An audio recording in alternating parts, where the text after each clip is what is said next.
Hey, good morning, it's Owen Bigland. This is the Inside Edge video blog, part 2 on my blog that I did last week on, of course, what everyone's talking about these days is the new 15% foreign buyer's tax of 15%. So I wanted to give you a couple of more examples of the repercussions and the ripple effect that this tax might cause going down the line here.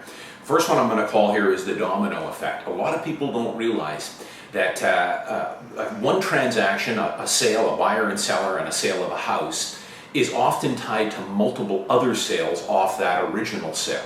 And last week I had said that, listen, I'm all for the government trying to do something maybe to start slowing the market a little bit, making it a little bit more civilized. But I had said that the one thing that I didn't agree on here was not grandfathering these deals. And that is really unprecedented, the message that sends to people down the road that, hey, what other shoe is going to drop here unexpectedly with no warning? And that's really the damage, I think, that if this PTT tax does start to slow the market, and it's too early to tell yet, that it will be because of that, the unknown, and what else does the government have up their sleeve. So by not grandfathering it, as I said, we had thousands of deals in the system here that had been signed in June and July that didn't complete until after August 2nd. And the repercussions of that, I'll give you an example, are this. A guy living in East Vancouver, him and his wife, they've lived in that house, they're Canadians, they lived in that house for 25 years. They sold their house in July for $2 million to a foreign buyer. Now, people should keep in mind as well that a lot of the time, a good portion of the time, we don't know who the buyer is, at least not what their nationality is, or their residency status. So 80% of my business is on the listing side. I'm listing homes and selling them. Fortunately, thank God, I was not caught up in any foreign buyers here that were completing over the next few weeks, and we didn't have to move dates forward or anything else because I didn't want to get involved in any of that. I'm still not even sure if it's legal with the anti-avoidance clause in this PTT tax. That's a sideline. When I'm the listing realtor and a buyer comes and puts an offer in on the property, I will try and get as much information I can from that buying realtor on their clients. I know the clients are Chinese, but in most cases, folks, probably 90% of the time, in the ones that I've been able to get more information on, their buyers have their permanent residency status or they have a full Canadian passport. They're of Chinese origin, but they're not foreign buyers. Now, I can tell you that over the last 5 years, for detached homes and $2 and $3 million properties that I've sold, I have had a few foreign buyers that I definitely know that, yes, the realtor, I was able to get it out of them, that this buyer is a foreign national.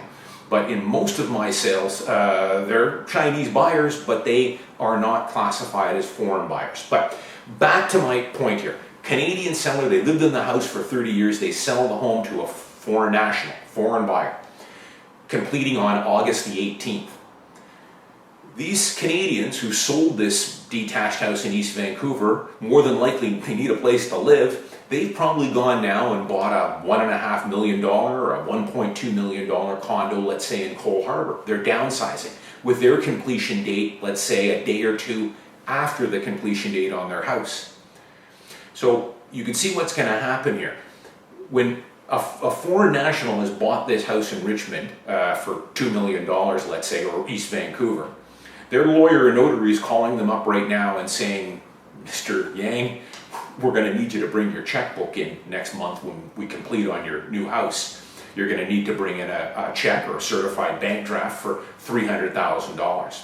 So this buyer now is going to be on the phone to his lawyer asking, well, what are my options here? I've got a 5% deposit on this house, which is customary, so that's a $100,000 deposit.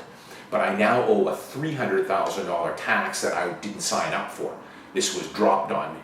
So they're either going to A, look for ways to get out of the contract, or maybe just walk away from it and not complete, and then probably go to court to try and get that $100,000 deposit back. It'll end up in court for the next year with lawyers. But even if they don't, hey, I lose my $100,000 deposit, but it's better than having to pay $300,000 in tax. Now, what about the Canadian seller? These people have already bought a condo in Cole Harbour for $1.2 million that's going to complete 2 days later. They now are not going to get the funds from the sale of their house, so they then can't complete on that that Cole Harbour condo. The people that sold the Cole Harbour condo, they probably bought another place as well, with a completion date a day or two after that one closes. So you can see the domino effect that this creates.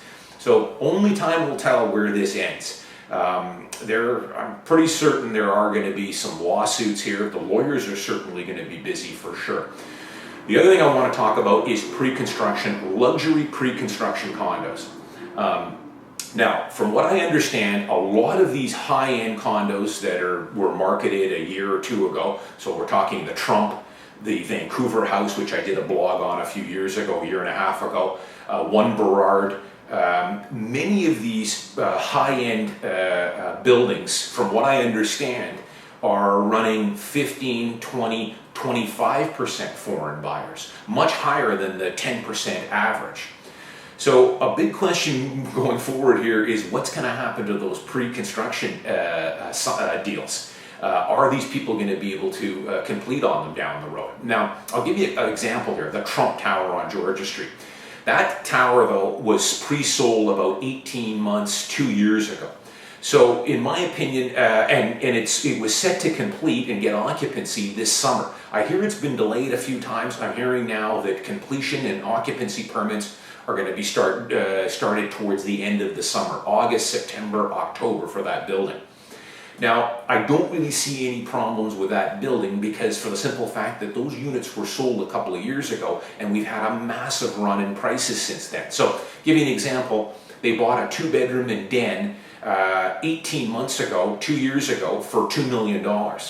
Market value on that unit now is probably worth 2.8 or 2.9. So they've got an $800,000 or $900,000 buffer built in. A buyer now on that, his lawyer's calling him up and saying, hey, listen, you're going to need to bring me a check for another $300,000 to complete on that $2 million unit. The buyer now is going to say, well, geez, I hate paying that tax, but you know, I'm up $900,000 on the unit since I bought it, so I will complete on it.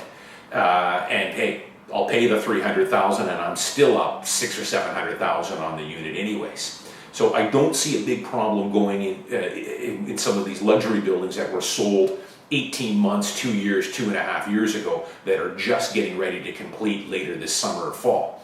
They've got too much of a buffer of profit already built in.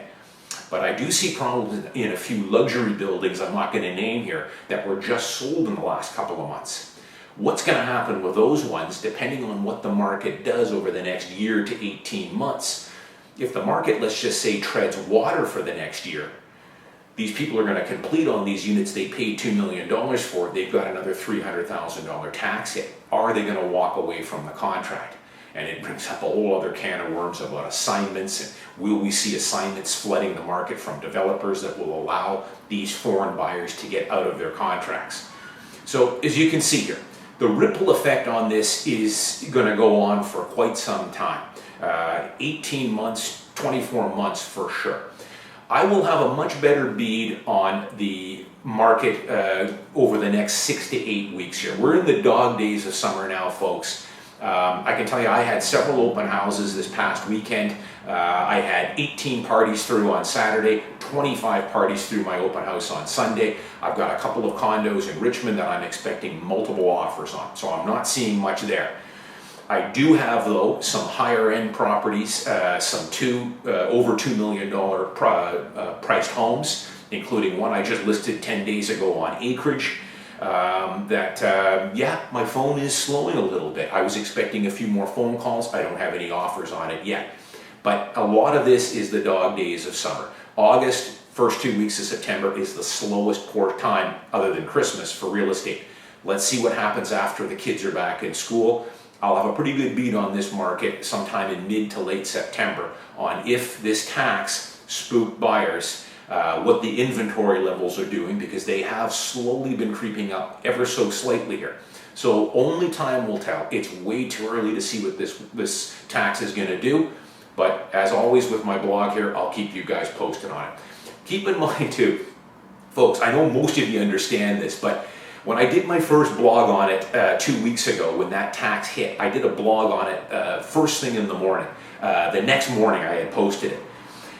You have to realize there's a 1 day delay from the time I do my blogs here. I had so many people in that blog, I had said about 5% were foreign buyers. But later that afternoon, after I'd shot it at my office here, it went up to 10%. And God, I got lambasted from people saying it's not 5%, it's 10% foreign buyers. Listen, from the time I shot the video to 4 hours later, they released that new data. And we've got more new data coming out later this month too. That 10% might go up to 15 for all I know. 10% is the average. I mean, in places like Richmond, foreign buyers make up as much as 18 or 19%. So listen, I'm getting the information just like everybody else. I'm not privy to it before the public is. So before you go on my blog and send me an email saying you're not reporting the proper numbers, I also went in, as soon as that data was released, I corrected in my text. I said, newsflash, we've got new data, it's now 10%. So keep in mind, there's always a day or a half day delay from the time I shoot my video at my office here in the morning till the time I post it later that day or even the next day. I'm Owen Bigland. As always, thanks for watching. I'll see you next time.